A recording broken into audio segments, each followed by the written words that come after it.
누가복음 6장 20절에서 36절 말씀을 전하겠습니다. 지난주에 우리 예수님께서 12제자를 선택하신 사도로 부르신 사건에 대해 말씀을 드렸습니다. 많은 제자들 중에 예수님께서 밤새 새도록 기도하신 다음에 그 중에 많은 제자들 중에 12를 따로 뽑아 사도로 삼으셨습니다. 자, 이 사도로 삼은 이 제자들을 어떻게 가르칠까 이렇게 나오는데 우리 17절 19절을 보면 예수님께 나옵니다. 온 유대와 예루살렘과 두로와 시돈의 해안 지방에서 나온 백성의 큰 무리가 예수님께 나왔습니다. 그 먼 거리를 예수님께 나와 병 고침 받으려고 무리들이 예수님께 나와서 병을 고침을 받는데 이렇게 나오죠. 18절에 또 부정한 영들로 인해 괴로움을 당하는 자들이 있었는데 그들이 고침을 받았으므로. 누가는 상세히 기록해 줍니다. 불신자들, 안 믿는 자들은 부정한 영에 사로잡혔다고 생각하셔야 됩니다. 성경에서는 공중의 권세 잡은 자, 또 악한 영에 사로잡혀 하나님의 말씀을 듣지 못하는 그 지경에 빠졌다고 성경은 기록합니다. 그래서 이 누가는 예수님을 쫓았을 때 예수님의 사역 중에 하나가 마귀를 내쫓고 마귀로부터 해방시키는 구원의 역사를 베푸는 사건을 기록해 놓습니다. 아울러 이 사건을 통해 제자들도 하나님으로부터 권능을 받아 마귀를 내쫓고 말씀을 선포하며 사람을 구원시키는 그 역할을 감당하게 됩니다. 온 무리가 그분께 손을 대리고 했으니 이는 효능이 그분에서 나가 그들을 다 고쳤기 때문이라. 예수님은 또 효능이 나가 모인 병든 자들, 또 부정한 영에 시달린 자들 한 사람도 빠짐없이 다 고침을 받았다. 참 은혜입니다. 지금도 우리 예수님이 여기서 다 걸어 다니시면 얼마나 좋을까. 그러면 여러분들 가운데 병든 사람들 한 명도 없을 텐데 지금은 예수님께서 저 하늘 왕자 우편에 앉아 계십니다. 예수님께서 병을 고치시는 이유가 무엇이었다고 말씀드렸습니까? 그분이 하나님의 말씀을 선포하는 대언자이시다. 그분이 하나님의 아들이시다. 이 표적을 통해 하나님의 아들이심을 증명하기 위해 병을 고치셨습니다. 그래서 이 예수님의 말씀이 지금 완성이 되어 있고 성경이 완성된 이후에는 성경을 증명하기 위한 표적은 존재할 수가 없습니다. 이미 하나님의 말씀을 주셨기 때문에 그래서 성경을 하나님의 말씀으로 영접을 하고 하나님을 대하는 것처럼 성경을 대해야 됩니다. 이건 지식이 아닙니다. 성경 속에 예수님의 인격을 만나셔야 됩니다. 성경 속에 하나님이란 어떤 분이신가를 만나셔야 됩니다. 여러분들 많은 분들이 착각하는 게 지식을 쌓으려고 오신 분들이 있습니다. 그런 분들은 학원 다니셔야 됩니다. 성경은 우리에게 지식을 주는 게 아니라 예수님이 어떤 분이신가. 그래서 오늘 말씀을 보면 예수님이 제자들을 향하신 말씀입니다. 무리들을 향한 말씀이 아니고 제자들을 향해 한 말씀이 왜 이 말씀을 주셨을까요? 이제 나를 따르려면 이런 마음가짐을 가져야 된다. 이제 나를 따르려면 제자들은 이런 예수님의 마음을 본받으라고 가르치는 말씀이 본문 말씀입니다. 본문 말씀을 통해 대상이 누구인가 보시기 바랍니다. 그분께서 자기 제자들을 향해 대상이 누굽니까? 제자들입니다. 내가 예수님을 따른다, 내가 예수를 믿는다고 하면 예수님께서 우리에게 내가 이런 마음을 가졌으니까 너희도 이런 마음을 품으라. 우리가 예수님을 믿는 이유가 뭘까요? 예수님을 모방하기 위해서입니다. 우리가 하나님을 믿는 이유는 내가 하나님을 닮기 위해, 모방하기 위해 믿는 것입니다. 여러분 착각하시면 안 됩니다. 내가 왜 예수를 믿습니까? 예수님 닮기 위해. 그러면 예수님의 마음은 어떤 분이신가? 예수님의 마음은 과연 어떤 분이시길래 이런 걸 할까? 그래서 제자들에게 나란 존재는 어떤가 가르쳐 줍니다. 그 제자들 중에 12명이 서로 각기 형편이 다 달랐습니다. 죄인 중에 우두머리를 꼽히는 세리도 있고 극렬한 민족주의자인 셀롯당 시몬도 있고 또 나중에 예수님을 팔 마귀로 지목된 가룟 유다도 있고 또 부잣집 아들 청소년인 요한과 야고보도 있고 이맛살이 굵어진 또 성격이 뱃사람다운 베드로와 안드레도 있고 사색이하는 나다나엘도 있고 계산적인 빌립도 있고 의심 많은 도마도 있고 또 나오지 않는 언급되지 않은 다데오 라뼈로 불리우는 유다도 있고 이렇게 여러 명이 존재를 합니다. 근데 이 여러 명인들이 각기 자기 삶을 다 내려놓고 예수님을 따라갔는데 과연 그들은 예수님을 어떻게 생각할까? 그래서 여러분들도 오늘 말씀을 보시면서 여러분이 생각하는 예수님이 누구신가? 내가 예수님을 쫓는다 하면 나는 어떤 예수님을 믿어야 될까? 한번 생각해 보는 시간 되시길 바랍니다. 그래서 이 누가복음 26장 20절부터 말씀은 마태복음 5장 1절 12절 말씀과 대조해서 읽어보셔야 됩니다. 대조해서 읽어보면 지금 이 누가복음이 어떤 뜻을 가르쳐 주는가를 더 쉽게 이해할 수가 있습니다. 우리 마태복음 5장 1절에 그분께서 무리들을 보시고 산에 올라가 앉으시니 그분의 제자들이 그분께 오매. 자, 무리들 중에 그분의 제자들이 왔습니다. 그리고 그분께서 입을 열어 누굴 가르치십니까? 제자들입니다. 제자들을 가르치며 이르시되 영이 가난한 자들은 복이 있나니 하늘의 왕국이 그들의 것이기 때문이요. 자, 마태복음은 유대인에게 쓴 글입니다. 마태가 유대인이고 이 유대인들은 하늘의 왕국을 기다리고 있습니다. 이것이 킹제임스 성경의 묘미입니다. 킹제임스 성경은 개혁 성경과 다릅니다. 어떻게 감히 개혁 성경과 킹제임스 성경을 비교할 수가 있단 말입니까? 킹제임스 성경의 우수성은 가치를 안 사람만이 알 수가 있습니다. 킹제임스 성경에는 하나님의 왕국, 하늘의 왕국, 또 하늘 왕국이 다 다르다고 가르칩니다. 유대인들은 하나님의 왕국을 기다리는 게 아니라 이 지상 가운데 이스라엘 중심으로 천년 왕국이 이루어진다는 하늘의 왕국을 기다리고 있었습니다. 그래서 이 유대인들이 기다리는 왕, 다윗의 후손으로 오는 메시아, 예수님이 이미 오셨는데 그들은 거부하고 십자가에 못 박아 버렸습니다. 그래서 예수님이 다시 내가 재림하여 저 동쪽 올리브산으로 재림하셔서 예루살렘에 입성하여 다윗 왕좌에 오르시사 천년 동안 이스라엘 중심의 왕국을 이루신다. 이것이 구약의 메시지입니다. 그래서 유대인들에게 지금 말씀을 합니다. 하늘의 왕국이 그들의 것이다. 근데 조건이 영이 가난한 자들은 복이 있다. 이렇게 말합니다. 영이 가난한 자들입니다. 마음이 겸손한 자들. 실제로 물질적으로 가난한 자들 가르치는 게 아닙니다. 제자들 중에 부자도 있습니다. 헐벗는 이런 걸 가르친 게 아니라 마음이 온유하고 겸손한 자들.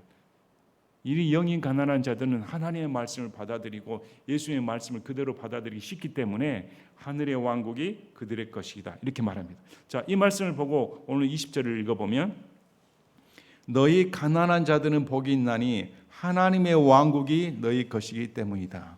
그래서 이 가난한 자들, 여기서 실제적으로 못 사는 사람들을 가리킬 게 아닙니다. 영이 가난한 자들입니다. 제자들이 지금 헐벗는 상태가 아니니까 부자와 가난한 자를 대비해가지고 여기가 가난한 자가 돈이 없는 사람, 부자가 돈이 많은 사람, 가난한 자는 착하고 부자는 악하고 이런 건 성경에 존재하지 않습니다. 성경은 부자든 가난한 자는 다 악하다. 돈이 많고 없고에 따라 선악이 결정된 게 아닙니다. 여기서는 분명하게 마음이 가난한 자들 복이 있나니 하나님의 왕국이 너희 것이기 때문에 하나님의 왕국을 가르칩니다. 누가는 이방인을 대상으로 쓴 것입니다. 하나님의 왕국은 물질적인 왕국이 아닙니다. 영적인 왕국입니다. 그래서 우리 예수님이 요한복음 3장에 니고데모에게 물과 성령으로 다시 태어나야만이 하나님의 왕국을 볼 수 있다. 하나님의 왕국에 들어가려면 물과 성령으로 다시 태어나야 들어간 것입니다. 예수님을 영접했을 때 성령께서 내 마음에 들어와 다시 태어나는 역사가 일어납니다. 이 사람은 하나님의 왕국으로 들어가 보이지 않는 영적인 왕국입니다. 예수님과 함께 영원히 함께하는 삶, 또 신분이 왕의 자녀로 바뀌어버립니다. 하나님의 아들로 바뀌어버립니다. 이것이 지금 마음이 가난한 자들은 예수님을 구주로 영접하여 다시 태어나 하나님의 왕국에 들어갈 수가 있다. 이렇게 가르칩니다. 자, 지금 굶주리는 너희는 복이 있나니 너희가 배부를 것이 때문이요.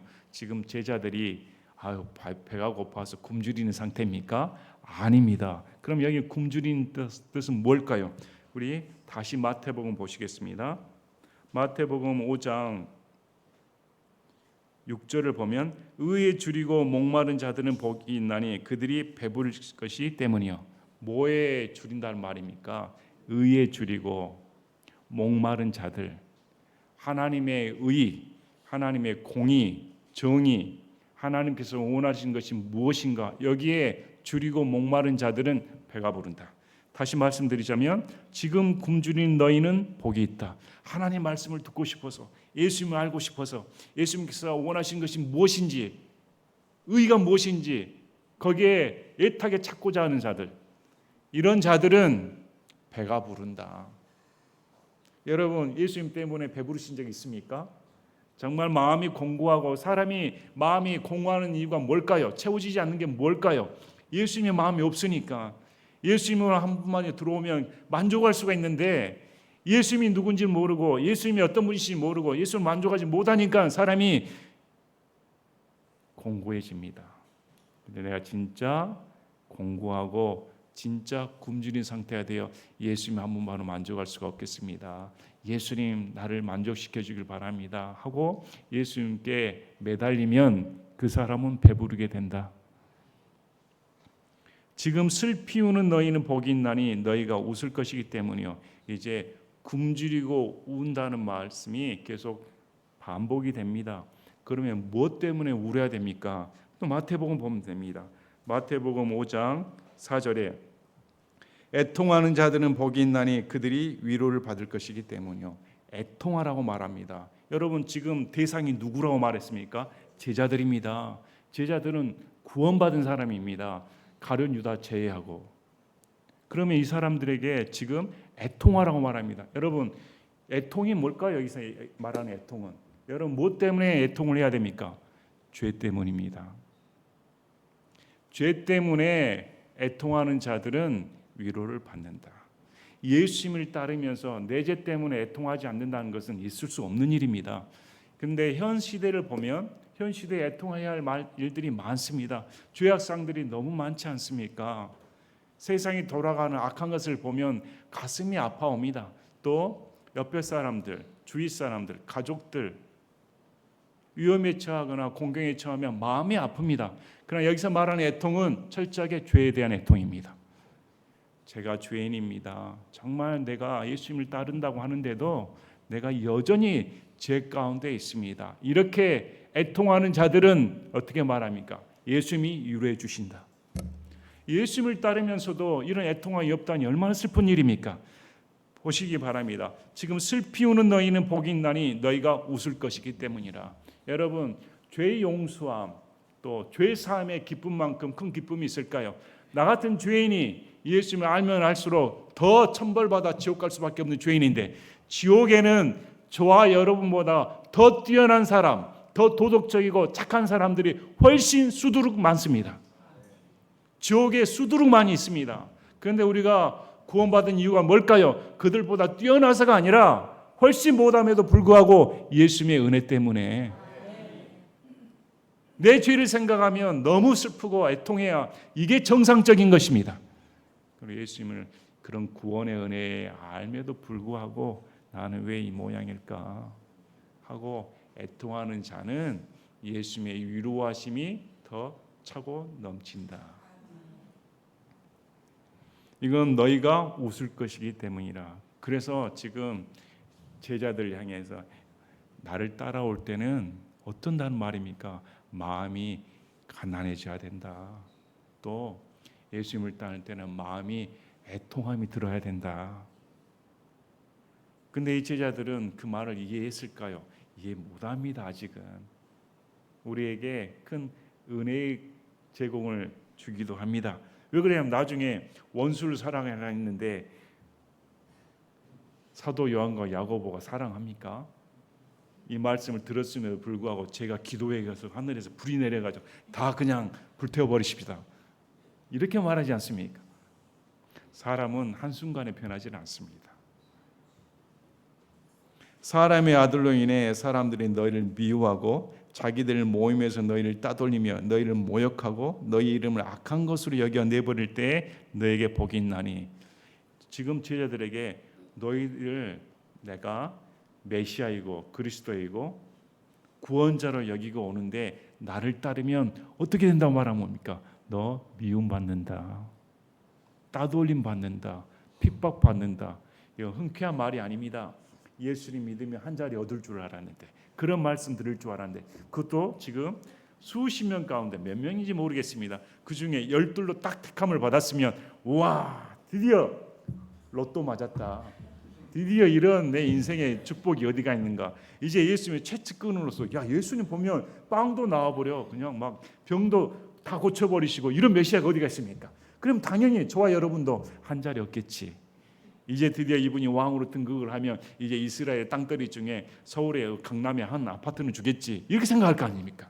근데 예수님이 전혀 그런 말씀이 아니라 나를 따르면 너 미움받게 돼, 너 세상으로부터 조롱받아, 이렇게 말씀을 하신 겁니다.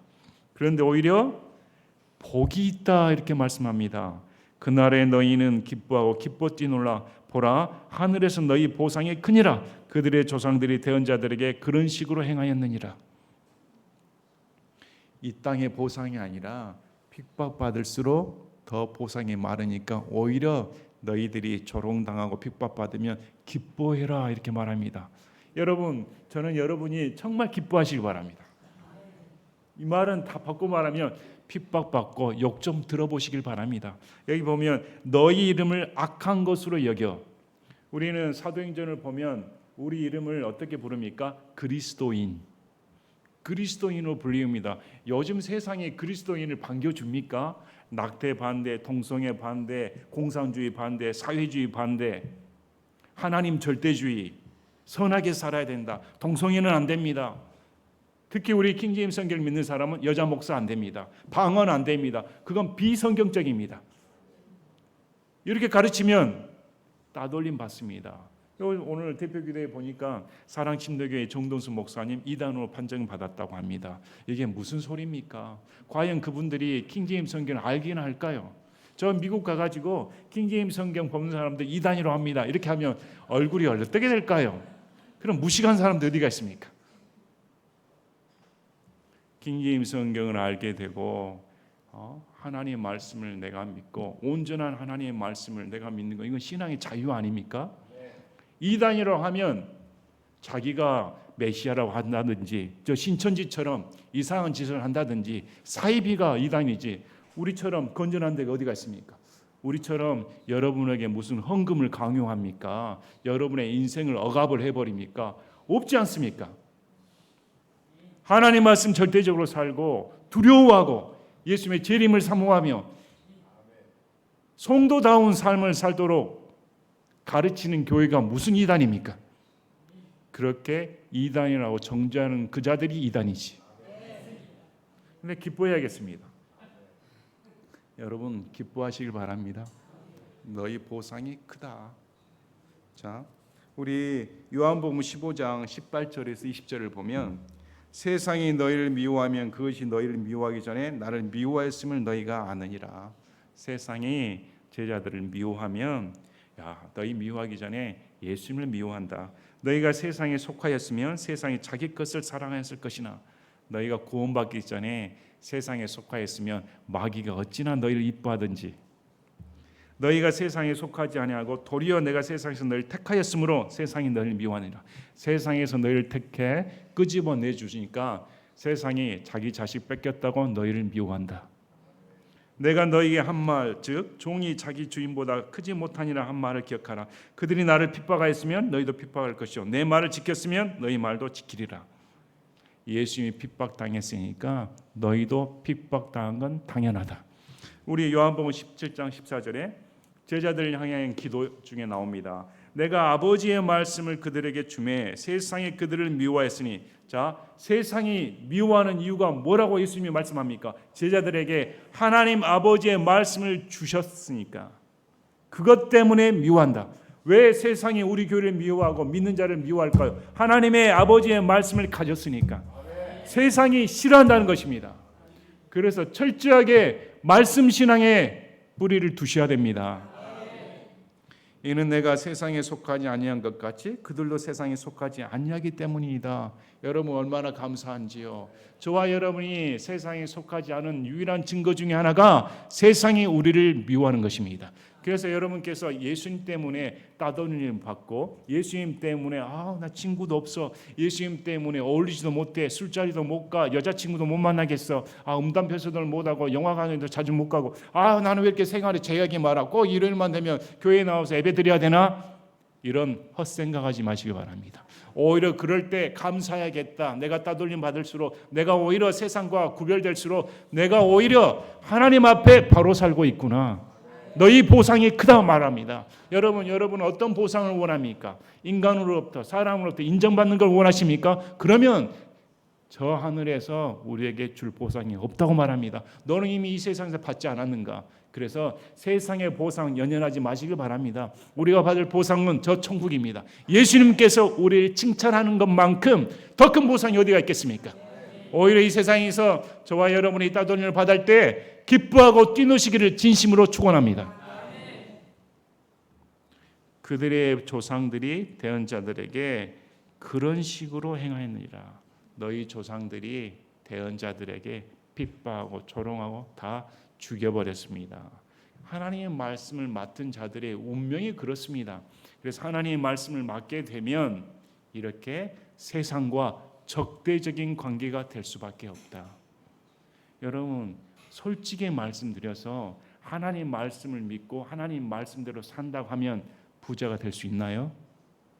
제가 진심으로 물어보겠습니다. 과연 하나님 말씀을 맡고 하나님 말씀대로 사는데 여러분 세상의 주의를 누릴 수가 있나요? 어렵습니다. 어렵습니다. 물론 부자라 해서 잘못되고 덜 믿는다 이게 아니라 실질적으로 말씀을 드린 겁니다. 실질적으로 내가 예수님을 한 분만을 믿고 예수님의 영광을 위해 예수님의 말씀을 그대로 실천하며 살겠다 하면 살기 힘드실 겁니다. 그것이 지금 예수님께서 말씀하신 거 아니에요. 예수님께서 말씀하신 수준은 우리 수준을 넘어버립니다. 자, 그러나 부유한 너에게 화가 있을지어다. 이는 너희가 이미 너희를 위로를 받았기 때문이다. 부유한 너희는 무슨 말일까요? 마음이 교만한 자들, 하나님을 향한 열망이 없는 자들, 예수님의 말씀에 대한 갈급함이 없는 자들, 그런 너희는 화가 있을지어다. 이는 너희가 이미 너희 위로를 받았기 때문이라. 예수님이 주실 위로가 없습니다. 배부른 너희에게 화가 있을지어다. 이는 너희가 줄일 것이기 때문이라. 지금 웃는 너희에게 화가 있을지어다. 이는 너희가 애곡하며 슬피 울 것이기 때문이라. 지금 저는 배부릅니다. 저는 잘 삽니다. 지금 저는 만족하고 있습니다. 이러면 너희는 보상이 없다. 지금 웃고 있는 너희들은 예수님 때문에 애통해하고 예수님의 마음을 읽어서 참 세상의 죄악을 바라보고 또 내 죄를 바라보고 교회의 죄악상을 바라보고 아파하고 애통해하는 자들은 하나님의 위로가 임하는데 전혀 그런 감각이 없는 자들, 이런 자들은 너희는 저주받는다, 화가 있다, 이렇게 말씀합니다. 여러분은 예수님을 왜 믿습니까? 예수님 따르는 삶이 어떻습니까? 지금 성경에 말하지 않습니까? 예수님을 따르려면 마음이 가난하고 애통해야 된다. 제자들을 향해 지금 말씀하고 있는 것입니다. 또 모든 사람들이 너희에 대해 좋게 말할 때 너희에게 화가 있도다. 그들의 조상들이 거짓 대언자들에게 그렇게 행하였느니라. 거짓 대언자들은 좋은 말만 했습니다. 평안하다, 평안하다, 잘된다, 잘된다. 예수님 믿으면 복 받습니다. 예수님 믿으면 삼중 축복 받습니다. 예수님 믿으면 병 고침 받습니다. 예수님 믿으면 모든 인생 문제가 해결되고 다 술술 풀립니다. 다 거짓 대언자들입니다. 어떻게 성경하고 그렇게 다릅니까? 성경은 전혀 그렇게 말하지 않습니다. 예수님 믿으면 더 고난 받는다, 고생한다, 일도 잘 안 된다. 이것이 지금 성경의 가르침입니다. 그래서 제자들이 고난받고 핍박받는다고 지금 예수님이 가르치는 것입니다. 완전히 다르죠. 근데 거짓된 자들을 그렇게 좋아하더라. 예수님께서는 이런 거짓 대언자들하고 전혀 다릅니다. 모든 사람들이 너에 대해 좋게 말하면 화가 있다. 다른 사람들이 여러분에 대해 아이고 신앙이 좋습니다. 아이고 참 이렇게 하면 어휴 내게 화가 생길지 모르겠다 하고 멀리하시길 바랍니다. 또 진짜 이렇게 말씀드렸더니 이제 참 무슨 말을 못 하겠어. 이제 원수들을 사랑하라 이 말씀이 나오는데 악용하는 말씀 중에 대표적인 구절 아닙니까? 왜 공산주의 다 품어야 되지 않습니까? 김정은이 다 품어야지. 이러면서 성경 구절 냅니다. 원수를 사랑하라고 했는데 참. 그럼 제가 한 가지 질문할게요. 여러분 여기 보면 이쪽 뺨을 맞으면 저쪽 뺨 때려야 하는데 여러분 싸울 때 그렇게 하시렵니까? 이쪽 뺨 맞아지면 그래 이쪽도 때려. 그렇게 말씀대로 산다고 하면 왜 여러분 눈은 썽썽합니까? 왜 손은 다 달려 있습니까? 여러분 손 죄짓지 않습니까? 다 지금 잘려 있어야지. 왜 두 눈 똑바로 보고 저를 보고 있습니까? 여러분 눈 죄짓지 않습니까? 다 눈 다 뽑아버렸어야지. 성경을 볼 때는 좀 균형 감각을 갖고 보셔야 됩니다. 예수님이 언제 바리새인한테 품어 주셨습니까? 예수님 바리새인들을 이 독사의 세대들아 말했지. 예수님이 언제 헤로데에게 품어 주었습니까? 이 여우야 이렇게 말했지. 이런 말씀들을 보면 그럼 전쟁이 일어나지 않아야 되죠. 왜 총 메고 전쟁합니까? 예수님 믿는 사람은 전쟁터에 나가면 안 되지. 그냥 총 맞아 죽어야지. 말씀을 들을 때는 항상 균형 감각을 갖고 왜 이 말씀을 주셨을까? 또 이 원수를 사랑하는 이 말씀은 예수님이 그대로 실천하신 내용입니다.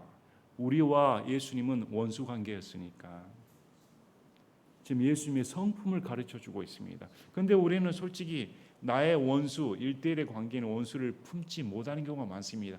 지금도 그 놈만 생각하면 그 사람만 생각하면 이를 악물고 득득득 가는 것이 우리 아닙니까? 하루 꿈에서나마 그 놈을 죽여야지. 이것이 우리 아닙니까? 품을 수 없는. 그런데 예수님은 그건 일반 죄인들이라는 것이다. 근데 나는 너희 같은 죄인들을 위해 너희 내 원수지간인 너희를 위해 내 목숨을 내놓을 정도로 품어 주었다. 그러면 예수님을 따르는 이 제자들은 어떻게 해야 됩니까? 내 원수를 당연히 품어주라는 말입니다. 27절에 그러나 듣는 너에게 내가 이르노니 너희 원수들을 사랑하고 너희를 미워하는 자들에게 선을 행하며 너희를 저주하는 자들을 축복하고 악의를 품고 너희를 다루는 자들을 위해 기도하라. 당신은 이는 이, 눈은 눈이었습니다. 원수를 사랑하는 말은 파격적인 말이었습니다. 근데 이 제자들에게 당시 유대인들의 원수는 누구일까요? 로마 아니겠습니까? 또 적대적인 국가도 있고 죄인들도 있고. 근데 그들을 사랑하라. 예수님은 로마인이라 미워하고 유대인이라 사랑하고 이러지 않았습니다. 예수님께서 십자가 못 박혀서 죽으신 누굴 대상으로 죽으셨습니까? 온 세상을 위해. 어떤 제한적인 구속론인 믿는 자들만을 위해 죽으신 분이 아니라 요한일서 2장 2절 말씀처럼 우리 죄뿐만이 아니라 온 세상의 죄를 위해 죽으신 분이 예수님입니다. 이 예수님을 생각하면 원수를 사랑해야 된다. 너희를 저주한 자를 축복하고 악의를 품고 너희를 다룬 자들 위해 기도하라. 또 내 뺨을 치는 자에게 다른 뺨도 내주며 내 겉옷을 빼앗는 자가 내 겉옷도 가져가는 것을 금하지 말라. 예수님을 따르려면 이런 마음가짐을 가지셔야 된다. 이런 마음가짐으로 마음 가운데 악함, 이렇게 살인하는 감정, 미움의 감정은 예수님의 성품과 맞지 않습니다. 우리 마음에. 다시 예를 드리겠습니다.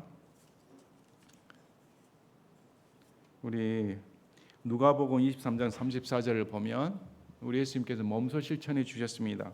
그때 예수님께서 이르시되 아버지여 저들을 용서하여 주옵소서 저들은 자기들이 하는 일을 알지 못하나이다 하시더라. 그들이 그분의 옷을 나누며 제비를 뽑으매. 누가복음과 사도행전은 누가가 기록했다고 말씀드렸습니다. 그래서 누가는 이 구절을 가르치면서 예수님이 원수를 어떻게 품으셨는가, 십자가에 돌아가실 때 저들의 죄를 용서해 주십시오. 알지 못하고 합니다. 이렇게 기도를 해 주십니다. 이 예수님뿐만 아니었죠. 우리 사도행전 7장 60절에 스데반이 순교를 당할 때도 말합니다.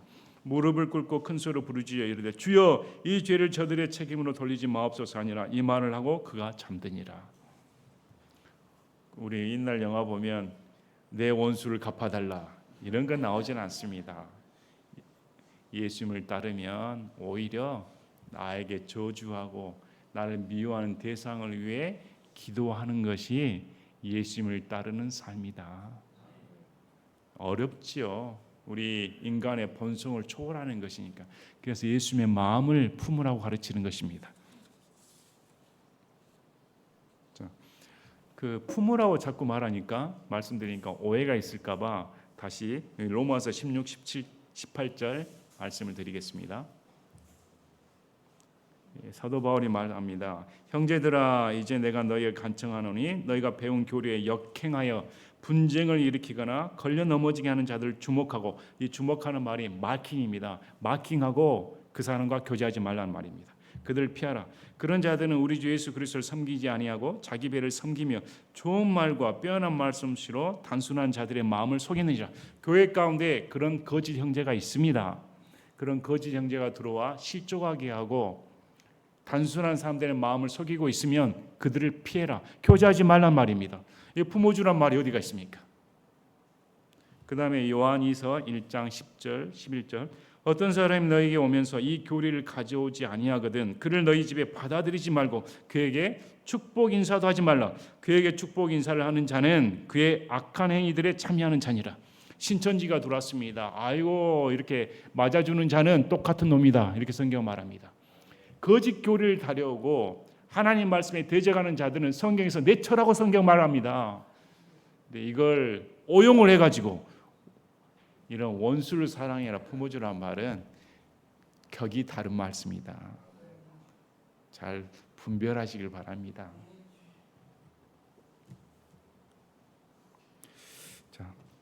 내게 구하는 모든 자에게 주고 내 물건들을 빼앗는 자에게 다시 달라고 하지 말며 사람들이 너에게 해주기를 바라는데도 너희도 그들에게 그와 같이 하라. 너희가 다른 사람이 나에게 해주는 대로 나도 그들에게 그렇게 해주란 말입니다. 또 대가를 요구하지 않고 그냥 도와줘라. 예수님께서 우리에게 뭐 대가를 요구하셨습니까? 예수님이 십자가에 달리시면서 우리에게 대가를 요구했다면 한 사람도 천국 갈 사람 없지요. 예수님께서 몸소 보여주셨다면 우리도 다른 사람에게 대가를 논할 게 아니라 그냥 도와줘라 이렇게 말합니다. 너희가 너희를 사랑하는 자들을 사랑하면 무슨 감사를 너희가 받겠느냐? 죄인들도 자기를 사랑하는 자들을 사랑하느니라. 또 너희가 너희에게 선을 행하는 자들에게 선을 행하면 무슨 감사를 너희가 받겠느냐? 죄인들도 바로 그 일을 하느니라. 다 그냥 쉬운 말씀입니다. 너희가 어떤 자들에게 받기를 바라며 빌려주면 무슨 감사를 너희가 받겠느냐? 죄인들도 준 만큼 다시 받으려고 죄인들에게 빌려주니라. 사람들이 돈을 빌려주는 이유는 대가를 받기 위해, 이자를 받기 위해 빌려주는데 그렇게 하지 말라고 말합니다. 그러면 오늘날 성경대로 돈 빌려줄 때 이자도 안 받겠다 이렇게 생각하시면 안 되는 것입니다. 안 되는 것입니다. 예, 이제 이런 마음 자세를 가지란 말입니다. 이런 마음 자세를 갖고 무슨 대가를 바래서 사람들을 돈을 빌려주고 안 빌려주고 이런 마음 하지 말고 또 도와주려 하면 더 도와주는 그런 넓은 마음을 가져라고 성경은 말씀을 합니다. 우리 마태복음 5장 46, 47절 보시겠습니다. 너희가 너희를 사랑하는 자들 사랑하면 무슨 보상을 너희가 받겠느냐? 세리들도 바로 그 일을 하지 아니하느냐? 또 너희가 너희 형제들에게만 무난하면 다른 사람들보다 너희가 더 하는 것이 무엇이냐? 세리들도 그렇게 하지 아니하느냐? 참 이 구절을 보면 마태가 직업이 뭐였습니까? 세리였습니다. 근데 지금 마태복음 5장 46절 47절 보면 세리들도 이렇게 딱 말을 규정짓죠. 이 세리가 죄인이란 말입니다. 그 마태가 어떻게 말합니까? 나 같은 죄인, 내가 죄인인데 죄인의 대표인데 세리들도 그렇게 하겠다. 참 우리 마음은 어떨까요? 우리도 이렇게 옹졸하지 않습니까? 우리도 마음이 옹졸할 때가 많습니다. 참 다른 사람 또 눈이 맞은 사람, 마음이 가는 사람만 같이 만나서 얘기하고 싶고 교회에서도 마찬가지입니다. 교회에서도 껄끄러운 사람하고는 대하지도 않고 좀 마음이 맞는 사람, 인사를 친근하게 나누는 사람만 본인들끼리 만나서 얘기하는 경우가 많습니다. 그러면 야, 죄인들도 세리들도 그렇게 한다. 그러면 무슨 칭찬을 받겠는가? 마음이 껄끄럽고 부담이 되는 사람을 만나 푸는 것이 예수의 마음을 품는 것이지 죄인들은 다 그렇게 하지도 않는다. 찔리는 사람들 많죠? 찔리시는 분들 마음이 좀 넓게 가지셔서 예수의 마음을 품어야지. 왜 이런 말씀을 주실까요? 예수님이 저와 여러분을 품으셨으니까. 예수님이 나를 품으셨지 않습니까?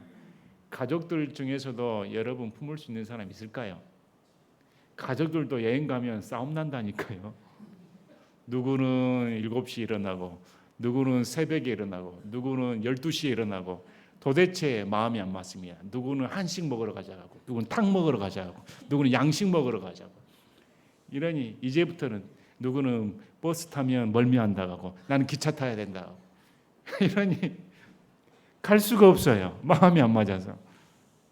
근데 이런 나를 예수님은 다 품으신다. 우리 솔직해집시다. 솔직히 여러분 품을 수 있습니까? 저는 가끔 야 나도 나를 못 품겠다. 내 나를 생각하면 그래서 우리 가족들이 대단하다고 생각합니다. 우리 가족들은 날 잘 품어주니까. 예수님은 어떨까요? 예수님 이런 나를 다 품어주지 않습니까? 그래서 나랑 마음이 안 맞는다 하더라도 당연히 품어줘야 정상이다.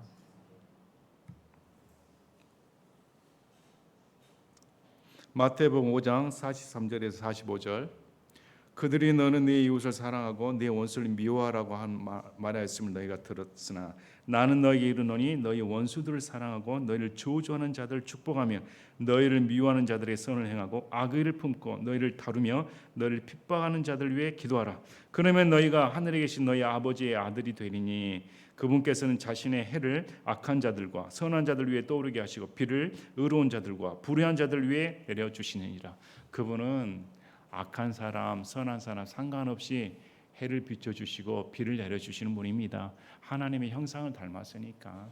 그래서 예수님 믿는 사람이 자기랑 마음이 안 맞는다고 미워해서는 절대 안 된다. 오히려 그걸 품어주었을 때 하나님의 아들로 불리운다. 왜? 하나님은 아버지를 닮은 사람이니까. 그래서 그 말씀과 동일한 말씀을 하는 것입니다. 오히려 너희는 너희 원수들을 사랑하고 선을 행하면 아무것도 다시 바라지 말고 빌려주라. 그러면 너희 보상이 클 것이요 또 너희가 가장 높으신 분의 아이들이 되리니 그분께서는 감사하지 아니한 자들과 악한 자들에게 친절하시니라. 그러므로 너희 아버지께서 긍휼을 베푸신 것 같이 너희도 긍휼을 베풀라. 제일 마지막에 그러므로 그래서 가장 큰 하나님의 속성 중에 하나가 나옵니다. 긍휼입니다.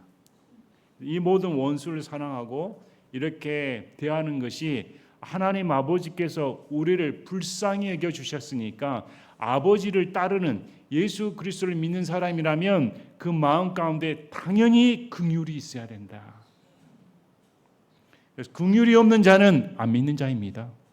마음 가운데 타인에 대한 특히 불신자에 대한 긍휼함이 없다는 건 예수님을 모르는 사람입니다. 하나님을 알게 되면 하나님께서 내게 긍휼을 베푸시다는 것을 알게 되니까. 자, 그래서 예수님께서 제자들을 향해서 말씀하신 것처럼 너희가 나를 따른다 하면 이런 마음가짐을 가지고 따라가야 된다. 이렇게 가르쳐 줍니다. 또 신약 빌립보서에서 우리에게 말합니다. 빌립보서 2장 12절에서 보면 사도 바울이 예수님 믿는 사람은 어떤가? 그러므로 내 사랑하는 자들아 너희가 항상 순종한 것 같이 내가 있을 때뿐만 아니라 지금 내가 없을 때에도 더욱더 순종하여 두려움과 떨림으로 너희 자신의 구원을 일하여 드러내라. 개역 성경과 다르죠? 너희 구원을 이루란 말이 아니라 구원을 받았다고 하면 이 구원이 두렵고 떨린다는 것입니다. 어떻게? 자, 이 구원의 가치가 뭡니까? 예수님의 생명입니다. 예수님의 생명과 맞바꿔서 나에게 지금 찾아왔는데 그러면 이게 두렵고 떨려야 정상이죠. 그러면 그 가치를 드러내려면 이렇게 행동을 해야 된다. 너희 자신의 선한 기쁨에 따라 너희 안에서 일하사 원하기도 하시고 행하기도 하시는 분은 하나님이시니라. 모든 일을 불평이나 시비가 없이 할지니 이것은 너희가 흠없고 무의한 자들 곧 구부러지고 비뚤어진 민족 가운데서 책망받을 것이 없는 하나님의 아들들이 되게 하려 함이라. 그런 민족 가운데서 너희가 세상에서 빛들로 빛나며 무슨 말일까요? 구원받았다고 하면 구원받은 가치를 드러내라. 너희가 예수 그리스도를 믿어 다시 태어났다고 하면 믿는 자다운 삶으로 예수님의 영광을 드러내란 말입니다. 생명의 말씀을 제시하나니 이로써 나는 내가 헛되이 다름질하지 아니하고 헛되이 수고하지 아니한 것에 대해 그리스도의 날에 기뻐하리라. 바울의 기쁨이 뭘까요? 구원받은 사람이 선한 행위를 통해 하나님께 영광 돌리는 모습을 보면 내가 기뻐하겠다. 그래서 예수님을 믿고 성장해야 됩니다. 예수님 믿고 여러분의 구원을 적극적으로 드러내야 됩니다. 내가 구원받은 사람이라는 것을 드러내야 됩니다. 자신이 없으니까, 자신의 행동에 대한 자신이 없으니까 꽁꽁 숨고 있는 거 아닙니까? 내가 예수님 믿는 사람 떳떳하다 가면 내가 믿는 예수님을 자랑할 수밖에 없습니다. 내가 믿는 예수님을 자랑한다 하면 자신의 행동이 바를 수밖에 없습니다. 왜? 욕먹을 짓을 할 수가 없으니까. 그래서 오늘 잘 말씀을 보시면 예수님을 따르는 삶이 어떻게 해야 되는가, 내 마음 가운데 무엇이 있어야 되는가 애통하시길 바랍니다.